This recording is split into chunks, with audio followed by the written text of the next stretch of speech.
Hello, everyone. This is Attack the Backlog, the podcast where I, Mark Kuznez, tries to make a dent in their backlog one game at a time. This episode is all about Rage 2.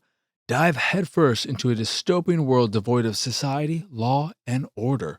Rage 2 brings together two powerhouses, Avalanche Studios, masters of open world insanity, and id Software, creators of the first person shooter, to deliver a carnival of carnage where you can go anywhere, shoot anything, and explode everything. Yeah, this is Rage 2, a game I played when it originally came out for about an hour or two. I think I Redboxed it. That's how old the game is, if you even remember Redbox. I don't know if this is the case for everyone else, but at least my local Redbox kiosk, it's still there and it's been graffitied. There's some very unpleasant pro-Trump stuff on it because it was promoting Barbie. That's the key art they used for it before it went under, or just before it went under. So there's some not great things on it, and it's just sitting there forever. But I remember playing Rage 2 when it originally came out and liking it. I liked it quite a bit, but at that point in time, I had not played the first Rage, and I wanted to go back and play that, not expecting a strong narrative through line, but the first Rage was a game I always wanted to play, so I figured this is a good excuse to play that. If you've been following Attack the Backlog for a long time, you know I did eventually play Rage. It's been years now, but I played through that, and I would say, based on what I can remember, I enjoyed it overall. I wasn't blown away by it, but I had a good time. It's a solid 7 is where I would put it roughly. And so with that game done, I have had the opportunity, the ability to play Rage 2 for a long time, and I have finally done it. And I didn't 100% it.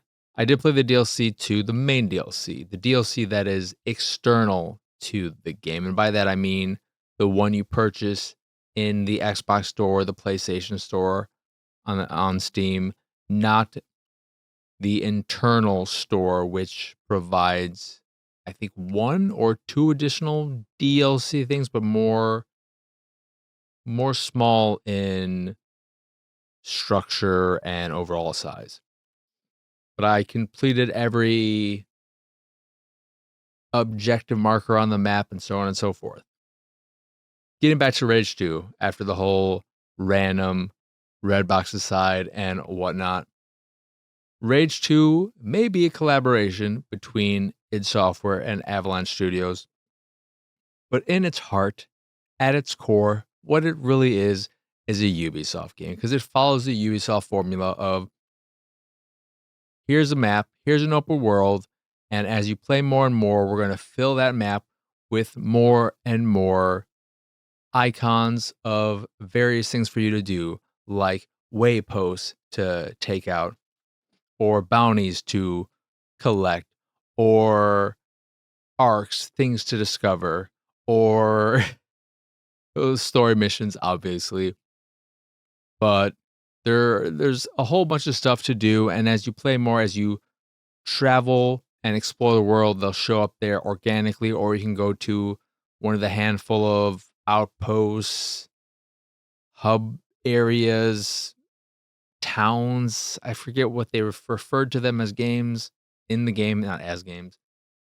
But you can go to one of those, and there will likely be some kind of merchant who is selling information, and that will fill the map with a few objectives for you to do. And every town also has a bounty board that will repopulate with up to 3 bounties, depending on how many you've completed, or when you first get there, it'll have 3. But the bounties are randomly generated to a point, and when you complete them, they will disappear. Those are the only icons, I believe, that when completed disappear from the map and will refill when you go back to whatever town you got those bounties from.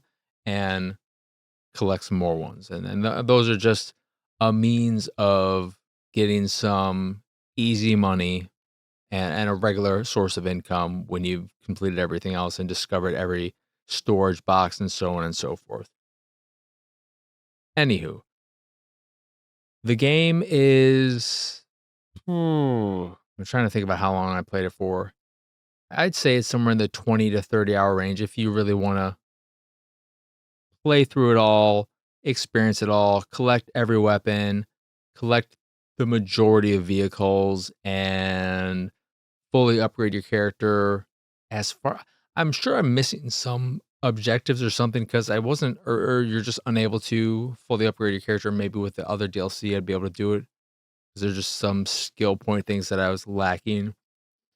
There are a lot of skill trees in addition to it being a game where you're going around the map doing a whole bunch of stuff. You have, I believe, 3 skill trees related to characters in game as part of the main campaign, and then an additional one that is very small comparatively that is part of the DLC. And the DLC, I forget the name of it, but it is very much so just more Rage 2, but on a smaller scale. It's on its own additional island that you can fast travel to and fro between the two.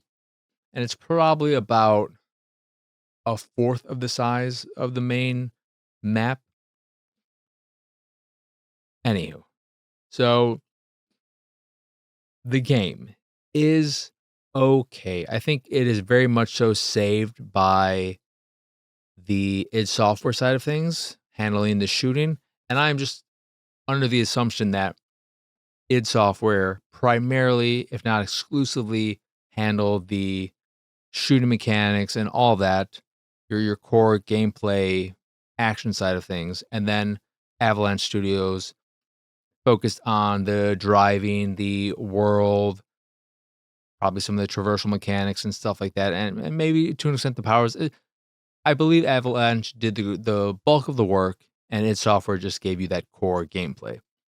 And it is saved by that because the shooting feels really good. It's clear that id Software was involved because the shooting feels very, very good.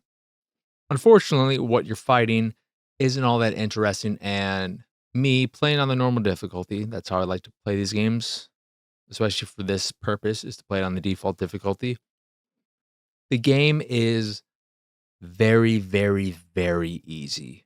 And as you upgrade your character, there is a medical station or something at one of the towns where you can use a certain there's so many different types of resources that you can use for either crafting various equipment or for in this case upgrading your character, and you have 3 things you can upgrade. You can upgrade your max health, your max weapon damage, and your overdrive duration, which overdrive is you build this up as you attack enemies, and then it puts you in a kind of super powered state where for, let's just say, 10, 15 seconds, you're able to do extra damage, you can take more damage, pretty much what you would expect. And in that mode as well, in overdrive mode, your weapons will get some kind of unique extra ability, whether they just shoot faster or do more damage, or in some cases they might do some kind of extra little ability. But the kind of detriment of the game's easiness is that while there are, I think, 10 or so weapons in the game, including you can with, I think, either it's part of the deluxe edition or I don't think it's part of the DLC. I think it is part of the deluxe edition specifically. The infamous BFG big fucking gun is in the game, and you can find that, but you can't upgrade that one. It's the BFG. It doesn't need to be upgraded. It's the fucking big fucking. What are you gonna make it? The bigger fucking gun? It'd be cool if you could. It'd be cool if it just had a small skill tree because every weapon has 5 levels that you can upgrade and give the game or give 2 of the levels will have 1 extra ability or perk, and then the other, well, two doesn't matter. Some of them will have two perks to pick from, whether it could be that the clip size is larger for the weapon or you reload faster.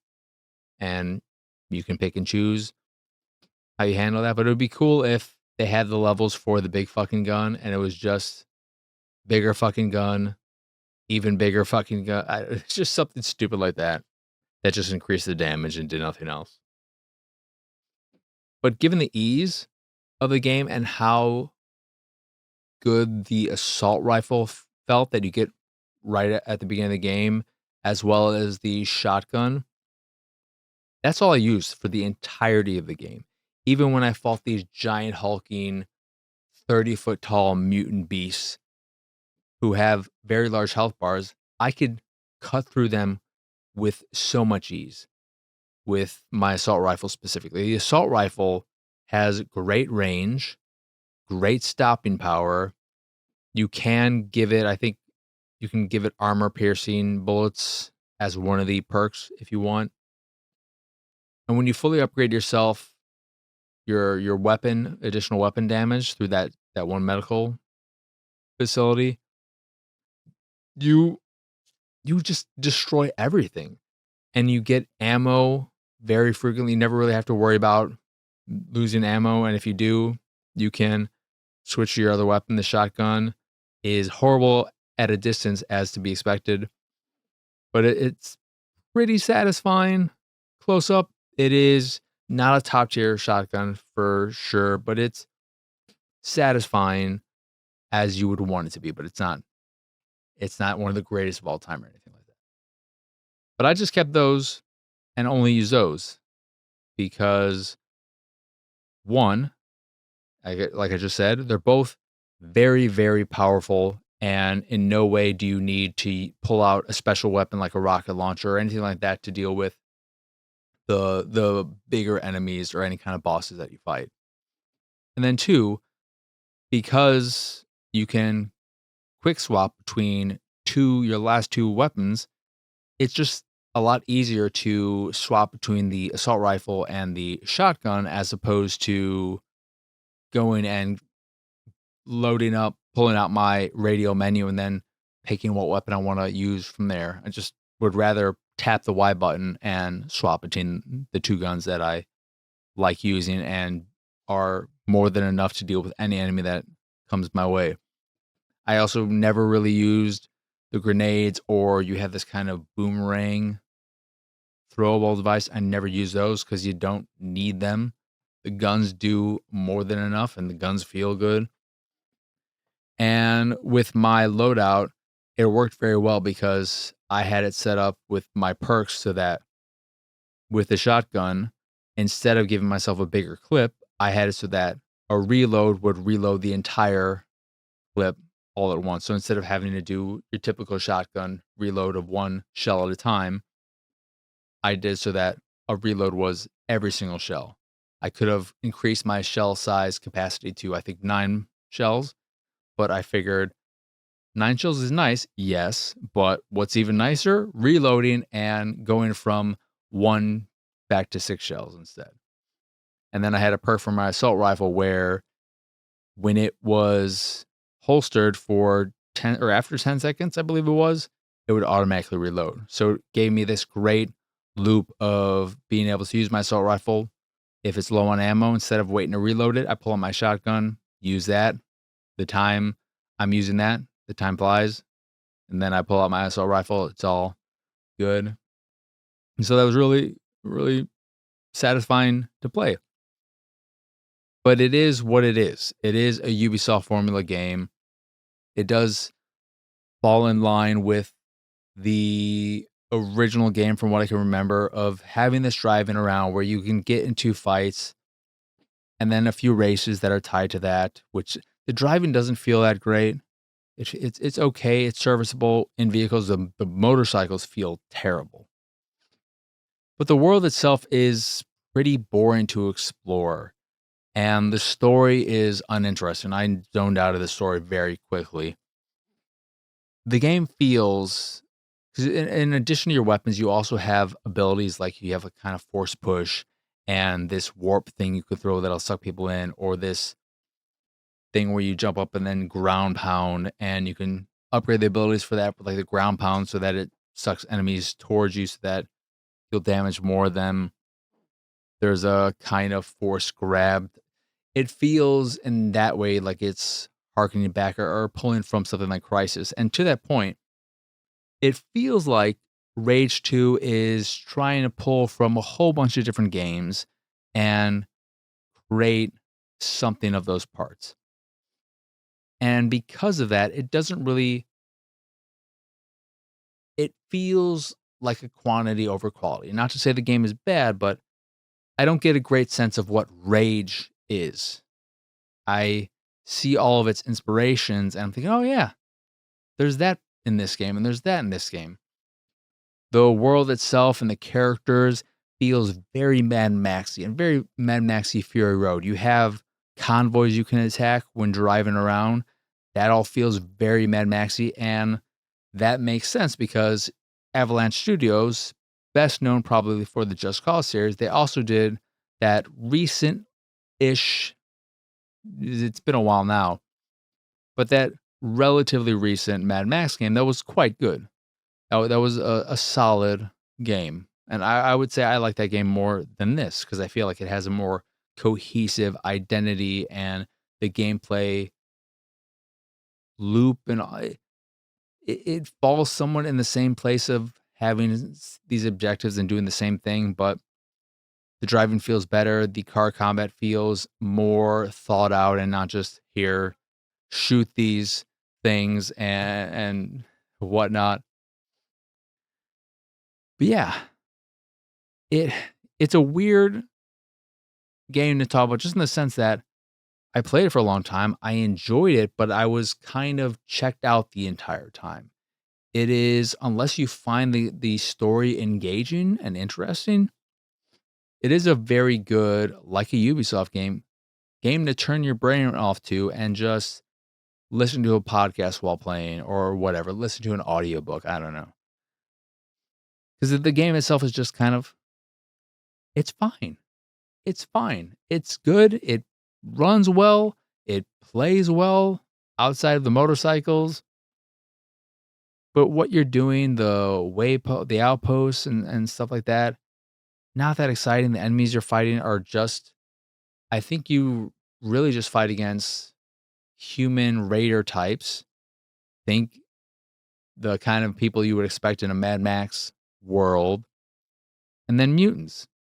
So you're going to these outposts and you're killing the enemies that make it all. You just kill all the enemies. Okay, it's been cleared. And then there might be some collectibles to find. Go to a mutant den and destroy all their pods. Done. Those ones are annoying too because the mutants will just constantly respawn from specific points in the location, which you can see where they're spawning from. You can see them spawn. You can't destroy them. It's like playing a gauntlet game and you see where the enemies are coming out, but instead of being able to destroy those and stop them from spawning, you just have to sit there and be like, all right, well, they're just going to keep spawning until I get the hell out of this area. And they keep spawning until you clear out their little mutant den, which is a little annoying. Then you have your things from like the first game, your MB Bash, and which is just like a not wave base, but a 3-room base kind of gauntlet.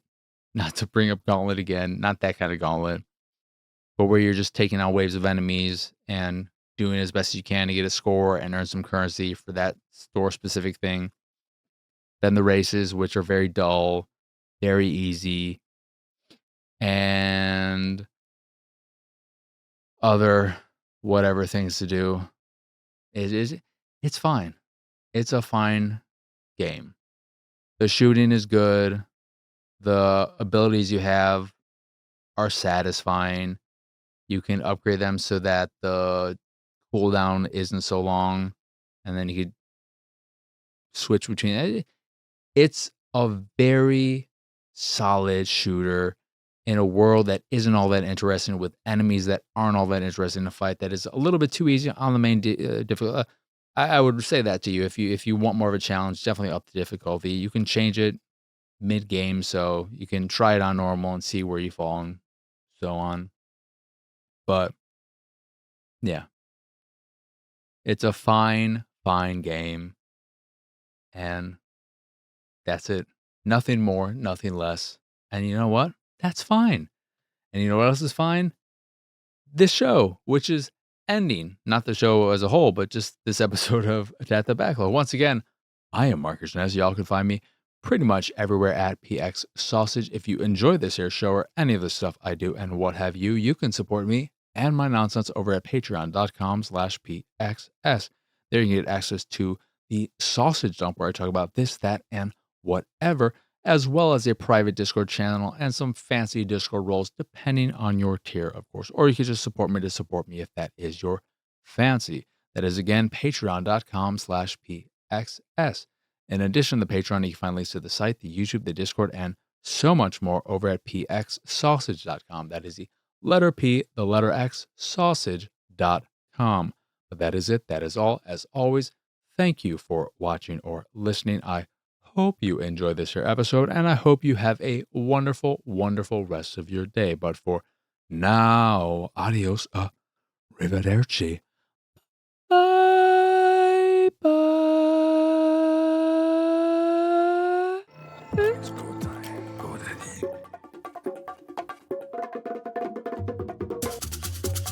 It's go time. Go daddy.